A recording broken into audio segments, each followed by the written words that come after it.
Joining me right now from our friends at the Bradenton Herald is Meghin Delaney talking about school starting times. I guess we're just talking about high school here, right?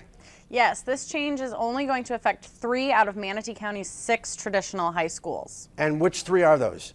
That is going to be Palmetto High School, Bayshore High School, and Southeast High School. They will all be starting classes at 7:30 in the morning as opposed to 7:45 in the morning.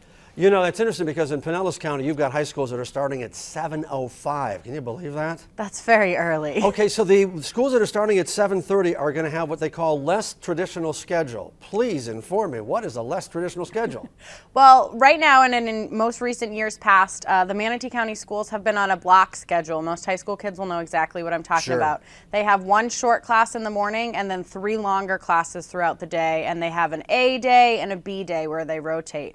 But these schools that are going to be starting early, they're going to be changing that schedule up a little bit. Palmetto High in particular, they're just going to go 7 shorter periods a day. They need that extra 15 minutes so that kids can move from class to class. So that would be in the schools that start at 7:30 or 7:45? The 7:30 schools need that extra 15 minutes in the morning. That's interesting, you know, because in the olden days, I mean, 7-day periods were the norm. That's myself as well. Up in Massachusetts, I was at a 7-day period. You know, the research shows different pros and cons on each side. The main attraction of the 7-day period is that you see your teachers every day. You have the same class every day. Yeah. But the block scheduling are nice. Those are longer classes. You can do more things in that class.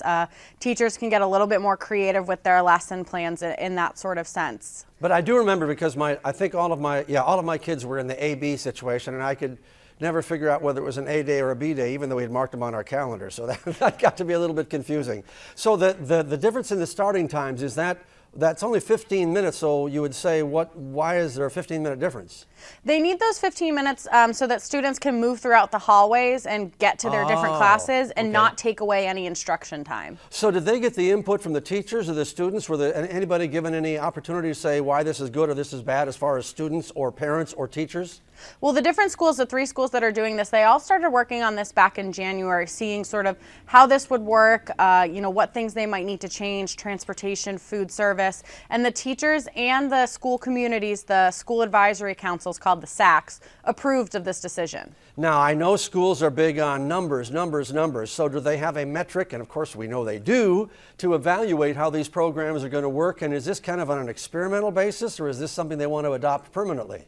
It is. I think it'll be left up to the schools whether they stay with this for years to come or whether they continue to make adjustments. But they really are hoping to see, you know, student achievement rise. And, you know, they'll be looking at that and monitoring that throughout the school year to see if that does happen. Well, if I was a high school student, I'd take 15 minutes more sleeping anytime, right? I'm probably with you on that one as well. All right, Meghin Delaney. Folks, pick up a copy of the Bradenton Herald and read all about it. Meghin, take care. Thank you. Have a great one. You too.